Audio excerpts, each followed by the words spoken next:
न मैं संस्कृताय। बच्चों, आज हम कक्षा 7 की संस्कृत रुचिरा का प्रथम पाठ सुभाषितानि पढ़ रहे हैं, जिसका अब हम प्रथम श्लोक पढ़ रहे हैं। पृथिव्यां त्रीणि रत्नानि जलम अन्नम सुभाषितम मूढ़ै पाषाण खंडेषु रत्न संज्ञा विधीयते। अब हम इसका शब्दार्थ देखते हैं। पृथिव्याम पृथ्वी पर, त्रीणि तीन, रत्नानि रत्न हैं। पृथ्वी पर 3 रत्न हैं। जलम अन्नम सुभाषितम, जल अन्न और सुंदर वचन।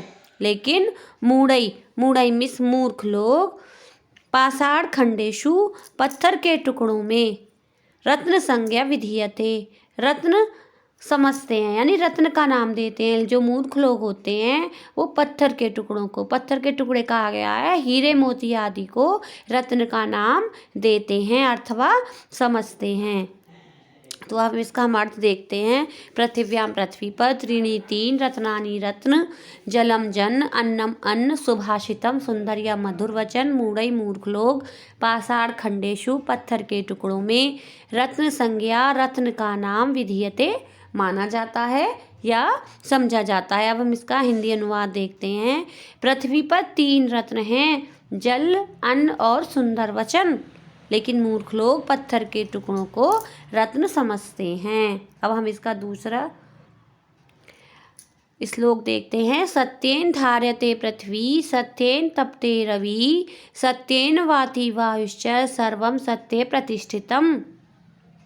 सत्येन सत्य से, धार्यते धारण किया जाता है। पृथ्वी जो है वो सत्य के द्वारा ही धारण करती है, और सत्येन सत्य के द्वारा ही, तपते में जलता है, रवि में सूर्य, सत्य से ही सूर्य जलता है। सत्येन वाति वायुश्चा, चामिस और, सत्य से ही हवा बहती है। सर्वम सब कुछ सत्य, सत्य में ही प्रतिष्ठित है, यानी स्थित है, सब कुछ सत्य में ही स्थित है। अब हम इसके शब्दार्थ देखते हैं। सत्येन सत्य से, धार्यते धारण किया जाता है, पृथ्वी धरती, तपते में जलता है, रवि में सूर्य, वाति में बहता है या बहती है, वायु में हवा, चय में और, सर्व में सब कुछ, और सत्य सत्य में प्रतिष्ठितम स्थित है। अब इसका हिंदी अनुवाद देखते हैं। सत्य से ही पृथ्वी धारण करती है, सत्य से ही सूर्य जलता है, सत्य से ही हवा भी बहती है, और सत्य में ही सब कुछ स्थित है। अब हम इसका तीसरा श्लोक देखते हैं। दाने तपसी शौर्ये च, विज्ञाने विनये नये, विस्मयो नहि कर्तव्यो, बहुरत्ना वसुंधरा। बहुरत्ना वसुंधरा, नीचे की लाइन देखते हैं। जो पृथ्वी है, वसुंधरा कहते हैं पृथ्वी को, बहुरत्ना बहुत रत्न वाली है। इसमें एक अर्थ है कि पृथ्वी जो है वो बहुत रत्न वाली है। वो कौन कौन से रत्न वाली है? तो पहला हम देखते हैं दाने, दान में, तपसी तप में, तपस्या में, शौर्य च और बल में, दान में, तपस्या में और बल में, विज्ञाने विज्ञान में, विनय विनय में, नये मिस नीति में। जो हमारी पृथ्वी है वो दान में, तपस्या में, बल में, विज्ञान में, विनय में और नीति में, सभी में बहुरत्न वाली है। विस्मयो नहीं कर्तव्य, विस्मय कहते हैं कि आश्चर्य, न मिस नहीं, कर्तव्य मिस करना चाहिए, ही मिस क्योंकि। तो कह रहे हैं, इसका हिंदी अनुवाद हुआ कि दान, तपस्या, बल, विज्ञान, विनय और नीति में, नीति के विषय में जो है वो हमें क्या नहीं करना चाहिए? आश्चर्य नहीं करना चाहिए, क्योंकि हमें अपनी धरती पे सब चीज़ों का मेल मिलता है। दान भी मिलता है, तपस्या भी मिलती है, बल भी मिलता है, विज्ञान भी देखने को मिलता है, नीति भी मिलती है और नीति भी मिलती है। तो इसलिए कह रहे हैं कि हमें इसमें आश्चर्य नहीं करना चाहिए। क्यों आश्चर्य नहीं करना चाहिए? क्योंकि बहुरत्ना वसुंधरा, क्योंकि पृथ्वी जो है वो अनेक रत्नों वाली है। दान, तपस्या, बल, विज्ञान, विनय और नीति के विषय में आश्चर्य नहीं करना चाहिए, क्योंकि पृथ्वी अनेक रत्नों वाली है। अब हम इसका चौथा श्लोक देखते हैं। सद्भिरेव सहासीत सद्भि कुर्वित संगतिम सद्भिर्विवादम मैत्रीम च न असद्भि किंचित आचरेत। अब हम पहले इसका देखते हैं। सद्भि और एव ये दो शब्दों से मिलकर बनता है सद्भिरेव। तो इसका अर्थ है सद्भि मिस सज्जनों के, एव मिस साथ ही, सज्जनों के साथ ही, से मिस साथ। तो सज्जनों के साथ ही हमें आसीत बैठना चाहिए। सहासित जो शब्द है इसमें सह और आसीत दो शब्द मिलकर ये बना है। तो हमें इसका अर्थ है कि सज्जनों के साथ ही बैठना चाहिए। सद्भि कुर्वित संगतिम, और सज्जनों के साथ ही संगतिम कुर्वित, संगति करनी चाहिए। यानी कि जो हमें बैठना उठना चाहिए, संगत करनी चाहिए, वो किसके साथ करनी चाहिए? वो सज्जनों के साथ करनी चाहिए। सद्भिर विवादम मैत्रीम च, तो सद्भि में सज्जनों के साथ, विवाद में झगड़ा, और च और मैत्री मित्रता, यानी सज्जनों के साथ ही लड़ाई भी करनी चाहिए। अगर हमें झगड़ा भी करना है तो वो भी सज्जनों के साथ करना चाहिए, और मित्रता भी सज्जनों के साथ ही करनी चाहिए। न असद्भि, ये जो ना सद्भि शब्द लिखा हुआ है इसमें न और असद्भि दो शब्दों से बना है। तो न का अर्थ होता है नहीं, असद्भि का अर्थ होता है जो सज्जन नहीं है, असज्जन है, दुष्ट है। किम न मिस नहीं, यानी दुष्ट के साथ नहीं करना चाहिए। किंचित आचरेत, इसमें दो शब्द मिले हुए हैं, किंचित आचरेत, किंचित आचरेत। तो किंचित का मतलब है कुछ भी, आचरेत का मतलब है व्यवहार करना। तो सज्जनों के साथ ही हमें सारे व्यवहार करने चाहिए, दुष्ट के साथ कोई भी व्यवहार नहीं करना चाहिए। अब हम इसका देखिए शब्द देखते हैं। सद्भि एवं सज्जनों के साथ ही, सह आसीत साथ में बैठना चाहिए, कुर्वीत मिस करनी चाहिए, विवादम मिस झगड़ा, मैत्री मिस मित्रता, असद्भि मिस असज्जन या दुष्ट जो हम कहते हैं, किंचित मिस कुछ भी, आचरित आचरण, आचरित का मतलब है आचरण करना चाहिए।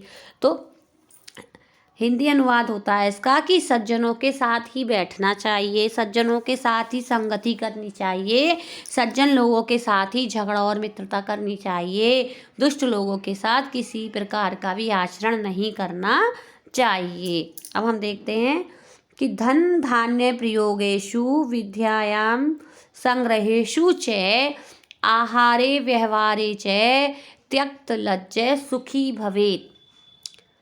तो नीचे की लाइन में हम देखते हैं त्यक्त लज्ज सुखी भवेत्।